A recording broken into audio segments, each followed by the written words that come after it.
Ya, nomás que deje de toser Eloy y empezamos. Ay, genio. Ingeniero, ¿cómo estás? Bien, bien. ¿Cómo está usted, señor doctor? Muy bien, maestro. Pues aquí con el gusto de verlos otra vez. Hoy vengo más al estilo Eloy. Hoy cambié de estilo, me viene más facherito para empatar. Les presumo mi sudadera, Better Call Maneni, para que vean que hay estilo y clase y que sí, no respetamos derechos de autor aquí. Aquí nos vale madre, ¿por qué? Porque si nos cae la demanda, la litigamos para que vean quién manda. Dijo no es él, yo no. No, yo hablo a título Señor personal. Tal Goodman, ahí el manene, por Hablo a título personal y de mi equipo de trabajo. Doctor, bienvenido otra vez aquí a su casa, amigos con derechos. sí, manene. Buen día, buenas noches, buenas tardes a todos y a todos. Ahí estamos de regreso en su programa número 1 de la televisión independiente humorística. Amigos con derechos. Muy leales. La defensa más leal. Saludos a la defensa, la más leal. Ustedes no estaban, pero nosotros sí. Y estábamos viendo justo antes de comenzar la grabación un video en el que el Pato Lucas se vuelve abogado por X o Y razón del destino de los Looney Tunes. El Pato Lucas termina siendo abogado, finge ser abogado, abre su despacho, ponen ahí muchas referencias, les recomiendo que vean ese capítulo, y le cae un cliente sin él esperarlo, que era Sam Bigotes, y Sam Bigotes está emperradísimo con Speedy González, porque Speedy González montó un negocio, una pizzería, y en esa pizzería lo que sucede es que Speedy González, como es muy fregón para correr, pues servía las pizzas hecho la madre y le sirvió a San Bigotes una pizza y se quemó los bigotes este güey. Y entonces se enchila y va con el abogado y le dice, oiga, licenciado Lucas, pues el tema es que me quemé la lengua, ya no me saben las cosas, me generó lesiones de tercer grado en las papilas gustativas y quiero, Traigo pelos y me salieron pelos en la lengua. Entonces ya, mi vida no es igual y quiero demandar a ese cabrón de Speedy González. Y entonces el Pato Lucas, pues como buen abogado, evalúa el caso. Primero dice, no puedo demandar a Speedy porque es mi amigo. De hecho, es hasta mi roomie, vive conmigo. Y luego le dice, pero es que podríamos ganar hasta $1,000,000. Y le dice, bueno, si se trata de eso, entonces vamos a analizar ya su caso. Y entonces toma el caso y lo lleva a la corte. Aquí el tema, después de todo este preámbulo, doctores, vamos a analizar en dos vertientes este tema. Mm. ¿Qué pasa si en un establecimiento de comida alguien se genera lesiones o puede ser hasta una intoxicación también por mala preparación de la comida? ¿Puede haber algún tipo de consecuencia legal, penal en este caso, contra el establecimiento, contra los propietarios? ¿Quieres la versión México o la versión de Estados Unidos? La de México. Digo, la de Estados Unidos a fuerza. Em, sí, sí, de hecho, podría ser tanto en el ámbito civil como en el ámbito penal. Regularmente ese tipo de cosas se trabajan más en el ámbito, primero administrativo y luego en su vertiente civil, pero sí, sí podría. ¿Por qué? Porque finalmente cuando se da un servicio, porque aquí como en el caso del Speedy, que está dando un servicio y no da advertencia sobre el alimento, sobre el servicio en sí, si hay algún riesgo, etcétera, etcétera, puede darse la situación de una afectación, una lesión, y entonces hay una consecuencia. Creo que en algún otro programa, en algún otro programa platicamos el tema o hicimos una mención de los garantes, ¿no? La calidad de garante, que son aquellas personas que por ciertas situaciones legales tienen obligación, además de no dañar, hacer todo lo posible para que no se dañe. En este caso, por ejemplo, por contrato, un médico con su paciente, además de no lesionarlo, tiene que hacer todo lo posible para salvar su salud. Entonces, algo sería similar acá. Si te estás generando un contrato de servicios para prestar un servicio, la idea es que quien te presta el servicio no te va a afectar tus derechos, pero además va a hacer todo lo posible para garantizártelos. En este caso, no. A ver, pero entonces si yo voy a un restaurante, estoy celebrando un contrato con el restaurante en ese momento, Sí, bueno, con el restaurante no, ¿verdad? ¿no? Con Con la persona física o persona moral, bueno, dueña, patrona del con restaurante. quien estableció con la persona a la que podamos vincular a la Sí, organización, pero entonces, es un contra de prestación de servicios. De hecho, así como se celebra un contrato y hay que cumplir el contrato, incluso si tú vas a un restaurante, a algún local, a algún lugar, a solicitar un servicio, te prestan el servicio y no lo pagas, es un fraude específico. si te lo prestan y no lo Y pagas, no lo pagas, es un fraude específico. Justo porque es una relación contractual de entrada, ¿no? De hecho, ahí es tema de otro programa el ver si se puede, estar castigando incumplimientos de contrato penalmente, cuando la Constitución lo prohíbe, aquí en México, por lo menos. Porque es eso, incumples el contrato, se considera que es un fraude específico por prestación e incumplimiento de servicio, y va para allá, igual que el abuso de confianza. Es un contrato para un fin, no haces el fin, entonces hay delito. Entonces, supuestamente el 14 prohíbe aprisionar por deudas de carácter netamente civil, pero ya eso será Pero ahí la complicación es demostrar que era una obligación de carácter civil primero. Podemos lograrlo ante el juez penal. Y yo creo que es más fácil eso, más bien el tema es que originalmente siempre es una obligación de carácter civil. Lo difícil va a ser el probar que desde un inicio tú intencionalmente ibas con la finalidad de no cubrir el servicio y que entonces por eso engañas a la persona, o vas con la finalidad intencional de no destinar el objeto para el fin del contrato y entonces abusas de la confianza de la persona. Pero ahí de todos modos, cuando ocurre esto es cuando ves, bueno, ¿es un incumplimiento o no? Pero en este caso sí, o sea, viéndolo desde la perspectiva penal, podría darse un tema de omisión, lo que le llaman comisión por omisión, porque Speedy, siendo garante de la salud y la seguridad de sus clientes, debió hacer todo lo posible para que la pizza no llegara tan caliente, o por lo menos advertirle a Sam Bigotes que se iba a quemar los bigotes. Y Speedy sabe que es considerado un arma blanca, él, por sus capacidades de velocidad. Es como en el caso de cuando practican artes marciales, ¿no? Que son armas blancas, ¿me equivoco? En el modelo gringo, ¿No? en Estados Unidos es donde cuando tienes un adiestramiento se te considera arma por sí mismo, Porque ¿no? aquí no se considera una ventaja para la Sí, ventaja, persona. pero no te consideran arma. O sea, aquí se valora de otra manera. Se valora cómo esa parte te da una superioridad. En cambio, en el modelo estadounidense, el solo hecho de tener el adiestramiento en automático se te valora como una superioridad. Aquí se consideraría nada más como un tema de que tuvo ventaja. Aplica la Tienes que ventaja. demostrar, exactamente, tienes que demostrar que tú sabías que tenías una condición superior frente a las víctimas, O sea, el Canelo llega y me pone un madrazo. que la usaste y que tú no puedes hacer nada en contra de quien la usó. O sea, que hay una ventaja absoluta. Sí. El Canelo llega y te pone un madrazo, pero en lo que te pone un madrazo tú le das una cachetada, ya no hay ventaja porque te pudiste defender. Ah, su madre. Entonces, si llega el Canelo y les pone un chingadazo, no metan las manos. Sí, Que lo nomás dar déjense. gusto. Bueno, entonces, en el caso de Speedy sí puede haber porque hubo una omisión. El tema, tips para los restauranteros es siempre tienen que avisarle al comensal que está caliente la comida. Los riesgos, sí, Sí, los o que riesgos. es excesivamente picante, o preguntar inclusive por alergias. De hecho, con la advertencia que se hace, ustedes pueden verlo, vean en los restaurantes cómo llegas y en la carta, esa parte de las alergias, te lo dice. O sea, este alimento, los que te previenen todo eso, ¿no? Este alimento se procesa con nueces, con esto y esto y esto. Entonces, para que tú también puedas verificar que te pueda hacer daño o no. O sea, esa es la advertencia en sí. Bueno, no se necesita como que te firmen un contrato con todas las condiciones, ¿no? Sí, no. Y en el tema del campo civil, este caso de la pizza caliente del caso Speedy González, aquí denominado en Amigos con Derechos, ¿se consideraría entonces una cuestión de una responsabilidad civil extracontractual? Porque a pesar de que el doctor Luis dice que tendría que haber un contrato porque se celebra desde el momento que se compra, yo como abogado civilista lo que diría es, en defensa de mi cliente Speedy González, oye, es extracontractual la responsabilidad. Si hay una responsabilidad, sí se quemó, pero no celebramos ningún contrato, sino que ofrecí yo un servicio al público y tal, ¿no? O sea, es complejo porque sí va a depender de la argumentación de los abogados. Si el abogado logra encuadrarlo en una responsabilidad civil contractual, pues tiene que demostrar el contrato así expresamente, ¿no? Pues que también lo puedes manejar como un contrato de adhesión y también tu cliente la lleva de ventaja, porque tú generas las condiciones en el contrato de adhesión y el otro las acepta y se sujeta a ellas. Entonces podemos decir que fue una responsabilidad civil contractual. Pero finalmente amparada por contrato de adhesión, porque tú sabes que vas a consumir un alimento que de por sí, para que sea buen alimento, esté caliente y es de un horno, y entonces tú te adhieres a las condiciones de la prestación del servicio. A ver, es que por cosas así le ponen instrucciones al champú, ¿verdad? Sí, O sea, porque luego la gente dice: "Es que yo no sabía que el champú me iba a arder en los ojos", y luego quieren demandar a la compañía de champú. Es igual acá, pues la pizza tiene que estar caliente, es lógico que me puedo quemar, ¿no? Inclusive aquí en el programa hace referencia y le dice el Pato Lucas, siendo el abogado de San Bigotes, le dice: "¿Y por qué no le soplaste?". sí.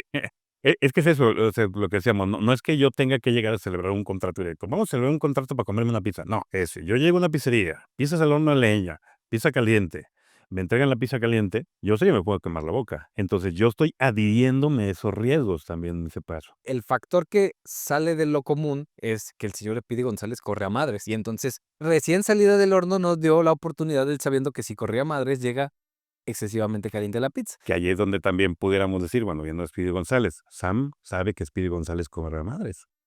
Asume el riesgo. O sea, los que conocieran a Speedy asumirían el riesgo de que sabrían cómo podía llegar la pizza, prácticamente al rojo vivo, ¿no? Ese aspecto, ¿no? Ok. En este punto, lo que comentábamos el otro día cuando abordábamos traer este caso, era cuando abordábamos a traer este caso a nuestra hermosa corte de amigos con derechos, era también la revocación de los abogados, porque al final del capítulo, ¿cómo se resuelve el caso? Pues el juez no abordó el fondo del asunto, se salió por la Lo la mejor opción, y entonces cuando Speedy acusa de que el Pato eso Lucas ni era abogado, le hizo caso a Speedy, su único argumento fue: "Oiga, juez, pero este güey ni es abogado". Y entonces el juez suspende el caso y seguramente, pues ya, ni siquiera le dio causa. Pero el tema es, ¿qué pasa en México cuando los jueces advierten en materia penal que el abogado no cuenta con las competencias suficientes para una debida defensa de su cliente? esa parte en México viene copiada de los modelos, anglosajones principalmente. Inspirada. No, copiada, o sea, en el modelo, a ver, México creo que, y tú que le sabes al civil familiar más que yo, y yo que le sé al penal, nos hemos dado cuenta que no tenemos ningún procedimiento original, o sea, es copia, pedacito de otro, es un Frankenstein, que una capirotada muy sabrosa. Uy, yo creo que de los pocos es la tierra es de quien la trabaja y de ahí viene inspirado, pues, hacer el derecho a la Porque mira, yo, por ejemplo, igual te mando el meme para que se los pongas. Cuando doy clases y les estoy explicando cómo se conforma el sistema acusatorio, les pongo una imagen que creo que es no digo la caricatura para que no nos baneen, pero ahí lo van a ver, que se ve Moisés y está, un pingüino y un elefante.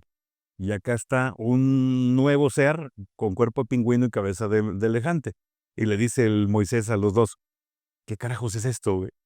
Y entonces, yo digo, ese es el proceso penal mexicano. Pero, o sea, ¿para qué? combinación. Eso es el proceso penal. Y ves al modelo anglosajón y el modelo español, ¿no? Y francés. Y, es esto, ¿no? Entonces, viendo o inspirándose en el modelo anglosajón, en el modelo sajón es posible que si el juez observa, principalmente con la defensa de un imputado, que es excesivamente negligente, que no tiene conocimiento del proceso, etcétera, puede separarlo para evitar una nulidad del proceso. ¿Por qué? Porque se entiende que no está representando adecuadamente a la persona y los derechos están en riesgo. Eso se copió para el modelo mexicano, pero no se copió exclusivamente para la defensa. O sea, un juez puede ver si está trabajando bien el fiscal, si está trabajando bien el asesor de víctima, el asesor jurídico o el defensor. Y entonces, si no es abogado, que sería medio complicado porque incluso tienen la obligación de verificar ellos ¿Qué ha que pasado? tengan la cédula. Lo Sí, empezaron a revisar después. Yo he leído ciertos criterios de colegiados en los que llegaron a la conclusión de que se reponía el procedimiento porque nunca verificó el juzgado si tenía cédula o no el abogado que llegó al caso. y viceversa, que llegaba el abogado y te decía: "Esta es mi cédula,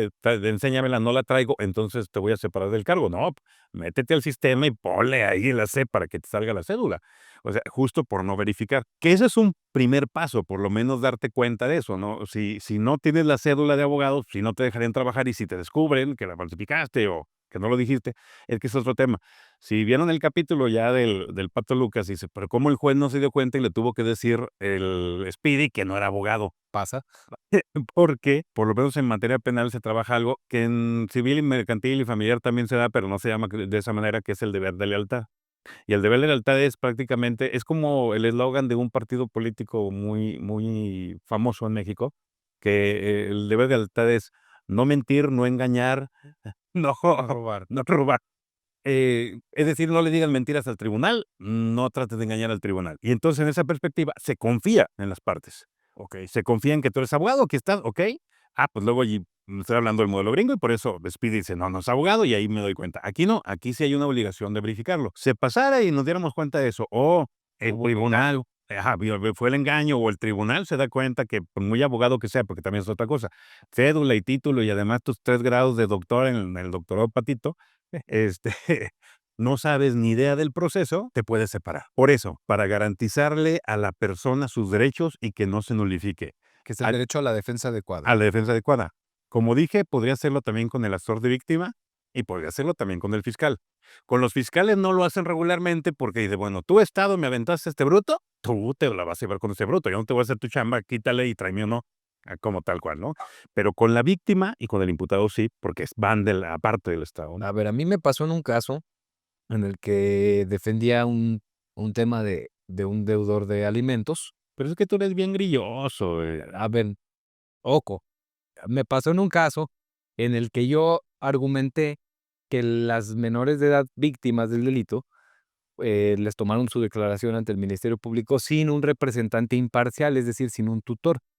Yo decía: "Hey, pues sí, el tutor es la mamá que también está argumentando ser víctima y quien tiene una clara, conflicto de intereses con respecto al papá, y ella va a representar también los intereses de las menores". Entonces, para mí no estaba legítima esa representación. Entonces, yo argumenté eso.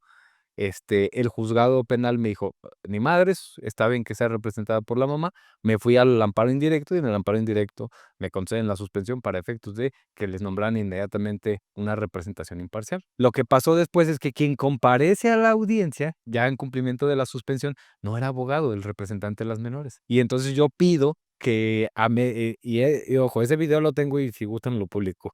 El tema es que la persona que compareció, el tutor de las menores, al estar en la audiencia, pues, se le notaba que no sabía ni qué estaba pasando, y entonces yo le digo al juez: Nada más podemos pedirle que se identifique y muestre su cédula o todo", y al momento de pedirle eso, él dice: "No, es que a mí me avisaron ahorita, pero yo soy pasante aquí en el DIF". Y entonces mandó, en cumplimiento de la suspensión, el DIF, un tutor que ni siquiera había acabado la carrera de Derecho. Entonces, ¿se estaba respetando el derecho a la defensa adecuada de las menores, vinculado al interés superior de la niñez?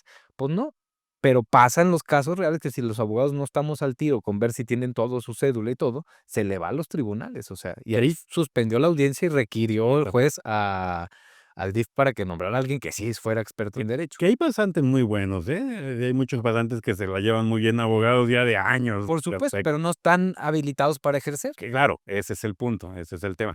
Justo esa parte, como no estás habilitado, no se podría. Y complemento, ese es un ejemplo muy bueno en el sentido de, pues posiblemente no va a haber representación y por eso, pero hay un riesgo bien cañón con eso también, cuando quieras quitar a un abogado que no te conviene, cuando el Estado quiera quitar al defensor que no le conviene porque sabe que le va a pegar al Estado y le va a pegar al fiscal, con el cual no se va a poder negociar, o quitar a la víctima para poder negociar más fácil con el abogado del imputado. O sea, también está el riesgo latente de que un tribunal, con el pretexto de, porque en práctica se hizo mucho en México, bueno, se hace todavía, que por ejemplo, cuando tienen ciertos casos delicados en la fiscalía, los defensores que nombran, pues son del grupo de abogados del amigo del fiscal, de abogados de despachos privados. Llegan y los ponen a declarar y a confesar o no digan nada.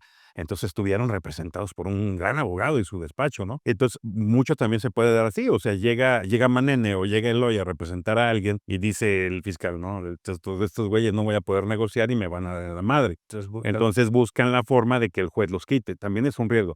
Por eso, no es tan sencillo. El caso que estamos viendo sí es muy sencillo, no tienes cédula, no eres abogado y no puedes. Pero ya cuando hablamos de negligencia O tu capacidad. o tu capacidad, sí es más complejo, si no es simplemente por el hecho de que hiciste algo que no le pareció al juez, ya en automático vas para afuera, no. Tiene que ser incluso hasta sistemático y muy evidente, eso tenemos que ver cada regla en el proceso, muy evidente que no conoces las dinámicas, porque incluso hasta puede haber una estrategia de litigación que se puede justo, lo de la defensa pasiva que ya comentamos en algún programa, que se puede confundir o con pretexto de, oiga, usted no está objetando ni diciendo nada, entonces no está representando a su cliente. No, güey, no estoy objetando ni diciendo nada porque todo lo que le está argumentando el Ministerio Público sirve. O ese O me sirve o no sirve de nada, entonces, ¿tú por qué me tienes que decir que tengo que hacer algo, no? Por eso es posible, pero también tiene su riesgo. que justo de los criterios que yo he visto en temas de responsabilidad, porque he estudiado mucho el tema de responsabilidad de abogados por mala praxis, que hay muy pocos criterios sobre mala praxis de abogados, quién Y hay sabe por y hay qué. y hay muchas malas praxis de abogados. Hay muchas malas praxis y pocos criterios sobre mala praxis. ¿Por qué? Quién sabe, pero Oye, pues es que de 800 abogados que se inscriben, se gradúan 2000, güey. O sea, también eso, o sea, tenemos una cantidad enorme de escuelas ahorita que mal preparan a estos pobres chicas y chicos, haciéndoles creer que con eso van a tener algo de vida, y lo único que hacen es aventarlos al matadero, y ellas avientan al matadero a sus clientes. que hay un libro que se llama La Ley de Murphy para abogados y es muy buena, se los recomiendo a todos. Y en una de sus frases menciona que la única profesión en la que entre más profesionistas haya, más se necesitarán es en la de abogados, ¿no? Porque somos quienes generamos el conflicto, pues para resolver ese conflicto necesita a huevo otro abogado. Entonces, entre más abogados, más demandas. Pero no, pues también más Uber Eats y más Rapis Entonces, Como cuando acá nuestro Señor quiso demandar al diablo, ¿verdad? Y que le dijo al diablo, ¿y cómo le vas a hacer? ¿Dónde vas a conseguir abogados? no están acá, güey. Sí, a huevo. Entonces, el tema del derecho a la debida defensa, a la defensa adecuada y debido proceso, lo estaba diciendo al revés, está vinculado con tener un buen representante y bastará para ser un buen representante conocer las reglas del proceso penal, en ese caso. Un pleito que siempre he tenido yo con el sistema jurídico mexicano es por qué es importante o por qué la Corte se ha posicionado sobre el derecho a la defensa adecuada en materia penal, pero nunca en materia civil. O sea, ¿por qué sí puedo tener un pendejo como abogado en un juicio civil, en un tema de un cumplimiento de contrato, de alimentos, pero no en materia penal? Creo que en materia civil, a excepción de los temas de vulnerabilidad, y que se ven más en otros rollos como en familiar que en civil, particularmente, y lo poquito que se vio, por ejemplo, en mercantil sí se metió con el tema de usura. Ahí sí, es que ese es el punto, que la materia civil, la materia familiar, en parte, la materia mercantil, todo lo que dejamos a un lado del derecho disciplinario sancionatorio, que es el penal principalmente, o el de responsabilidad administrativa, se trabaja, digo, tú eso lo sabes muy bien, se trabaja con el tema del estricto derecho y de lo que se le llama la petición de parte o del proceso privado, ¿no? ¿En qué sentido? En que yo ahí sí tribunal, y que eso es lo que busca un modelo acusatorio adversarial. Ahorita voy a ese punto. Yo tribunal trabajar completamente como un árbitro imparcial y que las partes hagan su cagadero. Y si las partes lo hacen bien o no, pues no es mi chamba. Yo simplemente controlo la audiencia y controlo el caso. Justo por eso, en Estados Unidos y en otros países, para poder litigar, entre muchos otros requisitos, es que tengas un seguro de responsabilidad civil. Está cabrón eso. Sí, pues es para eso, porque los jueces no te van a hacer tu chamba y porque puedes echar a perder un caso y tienes que respaldar al caso. Y por ejemplo, si te sancionan en la barra o algo por el estilo, olvídate, vas a perder a quien te asegure. Que aquí la barra de abogados no tiene una función. A excepción de la barra mexicana, a la cual saludamos con mucho gusto y a la que pertenezco y que es una chingonería, todos los demás, corazoncito de Peña Nieta. A ver, pero la barra de abogados, doctor, no es donde pistean los abogados. No, es lo que iba a decir, a excepción de la barra mexicana de abogados, todas las demás barras son nomás para hacer pedas. A ver, yo nunca he sido muy adepto a las barras de abogados, nunca les he visto una verdadera función más que socializar, pero desconozco, pues no, nunca les he visto que tengan una función de señalar las malas praxis de los abogados. Porque el tema es que no tienen facultades constitucionales ni legales para ello. Mm. En el modelo anglosajón o estadounidense sí. Las barras de abogados allá cumplen una función principalmente para la cuestión de la ética profesional y justo son los que hacen los juicios. Bueno, procedimientos administrativos Contra los litigantes. contra los litigantes que hacen mal su trabajo y son los que deciden quitarles las licencias o suspenderles la licencia. Y obviamente eso se puede pelear él en la corte, pero nunca va a ganarlo. O sea, el prestigio que tienen las barras de abogados allá Mental. es fundamental. Y justo incluso las barras participan en los exámenes para que puedas litigar. O sea, es un examen del Estado, un examen de la barra, e incluso participan en la designación de las juezas y los jueces. También ellos se meten en esa Tienen parte. mucho poder, Y entonces. tienen mucho poder las barras allá. Y por esa parte, o sea, es a lo que iba. O sea, en ese contexto, pues aquí en México tenemos otras condiciones. Eso se ve y se entiende mucho allá. Aquí aparentemente eso se quiere o se quiso trabajar en su momento en la materia civil mercantil. Yo me imagino que por eso la Corte no se ha querido meter tanto. Lo poquito que se ha metido la Corte, lo que te decía, personas en situación de vulnerabilidad. Ahí sí, sea mercantil, sea familiar, sea civil, en esos casos, pero solamente, bueno, principalmente para la suplencia, en algunos casos hasta para llevar evidencia por parte de los tribunales, sobre todo con menores de edad. En penal la estructura es algo similar, pero está todavía más limitada ya. Antes no. Antes efectivamente era todo para el imputado y suplir la deficiencia al imputado y ayudar al imputado, para que no esté tan imputado.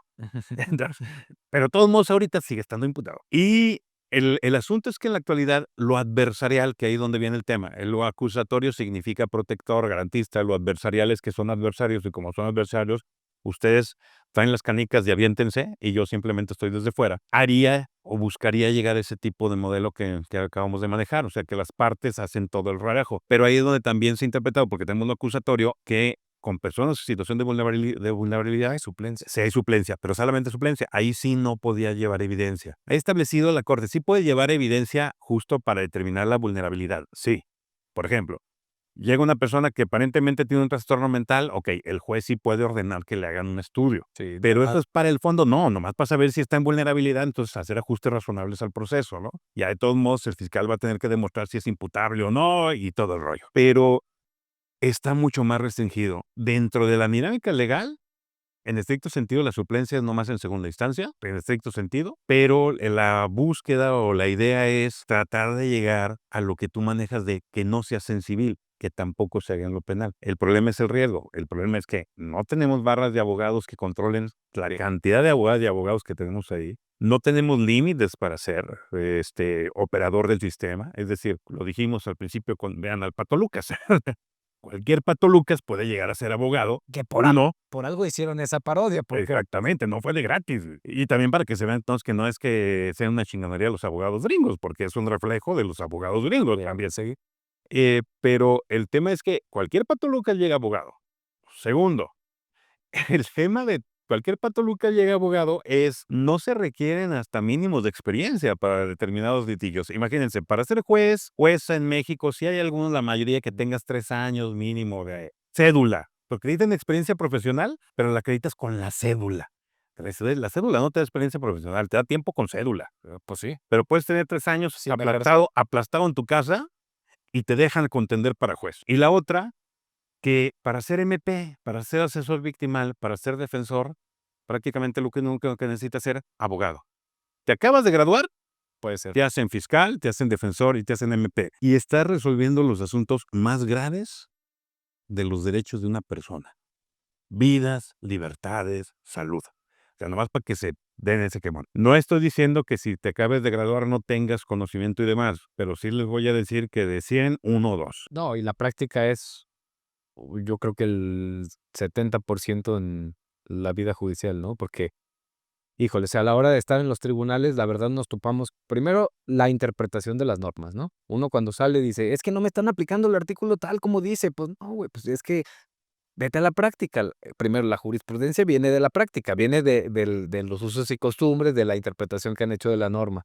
2, desafortunadamente, y hay que admitirlo, las mañas. Eso es algo que no que ne a ver, el tema de nombrar abogados, a mí se me ocurrió ahorita mal pensando, no puede ser una estrategia para algún grupo malicioso de defensa, sin importar el tipo de delictivo que se está juzgando. Nombro a alguien que no es abogado, falsifico su cédula, llevan el juicio, sale mal el juicio, tengo otra vez la oportunidad Sí, y lo sí. repongo y digo: "Ah, es que hubo un fraude". El imputado fue defraudado porque fingió ser abogado y mostró una cédula falsa. Entonces, no era abogado. Pero ese abogado ya se peló, ese abogado. Entonces repongo el procedimiento, tiene una segunda oportunidad, pero ya vio todo lo que iba a pasar en el juicio, o sea, digo, pero eso puede pasar. No, y pasa, y pasa. Y yo agregaría, Manene, y lo digo con todo respeto, ¿qué están haciendo las universidades? O sea, también eso. Tú estuviste en una, yo fui tu maestro y tú pasaste por muchas metros y metros que incluido a mí me dieron clase también en su momento, que ni idea tienen de la práctica, que no saben cómo se mueve el sistema, que son maestras o maestros improvisados y que entonces justo viene la sensación, tristemente, yo lo he escuchado mucho, de que acabas de salir No y sabe qué dice, pedo. pues ahora sí voy a aprender. Vamos a la práctica a aprender porque perdí 5 años de mi vida casi en aprender, pero ese es el punto. Esos 5 años de tu vida no deberían de sido perdidos, eran para aprender y no salir a aprender con la vida de las personas. Aprendes acá en la pasanteada y no sales a aprender con la vida de las personas, pero también es uno de los problemas más grandes que tenemos en México. Porque luego está también el meme, ¿no? De le dieron 100 años de prisión a mi cliente, pero ya aprendí lo que no se tiene que hacer. Pero es curva de aprendizaje. Sí, es que no te aprendes, o en el siguiente parcial me repongo, oiga, acabo, pero ya no está. Ya te Ah, pues, titulaste. en conclusión, si tienen restaurante, díganle a sus clientes que está caliente la pizza. Y no contraten a Speedy González. No, no, no, Speedy era el mandado. Por eso, No contraten al Pato Lucas. no lo contraten Por la porque no contraten porque va a llevar pizzas calientes, güey. segundo tip, verifiquen que sus abogados sí son abogados, chingados, está en la página de la SEP. Sí. Pueden poner su nombre y ya va a salir si tienen cédula o no, punto. O sea, basados en eso. Ah, que ahorita es un desmadre con las cédulas estatales también. Sí. Que no hay un padrón de cédulas estatales para buscar en línea. Busca un abogado y no tiene cédula federal porque no fue avalada por la SEP, pero sí por el Instituto de Educación de Aguascalientes, por ejemplo. Entonces, traen un desmadre que están duplicando ahí el tema de Que cédula. podríamos hacerlo en otro programa, qué tanto también la validez de las cédulas estatales, cuál es el problema con eso, con lo federal, ¿no? Y eso es Digo, porque si no se necesita y con puras estatales pudiéramos litigar, no necesitaremos la federal. Ahora Sí. que esas nada más tienen validez en el Es estado. que lo que te iba a decir, si el pretexto es que no tienen validez afuera, pero finalmente esas universidades están inscritas a la SEP, porque no tienen validez afuera. Sí, porque es una doble recaudación, ¿verdad? Exactamente, es más bien doble recaudación. O sea, el sacar la estatal es para recaudar el Estado, el sacar la federal para que recaude la federación. En un momento se hizo bajo la inconformidad de las precédulas, de que antes la precédula se tenía que, o no sé si ahorita todavía, yo jamás tuve precédula, pero que tenían que ir hasta la Ciudad de México para tramitarla. A la fecha. Entonces, O sea, ya se puede hacer en línea, pero sigue siendo posibilidad de que se pueda. era un desmadre y creo que eso fue la intención del gobierno estatal en ese tiempo, de decir, vamos a hacer nuestro sistema para que no tengan que gastar, no tengan que ir, no se sujeten a trámites extra burocráticos. Pero bueno.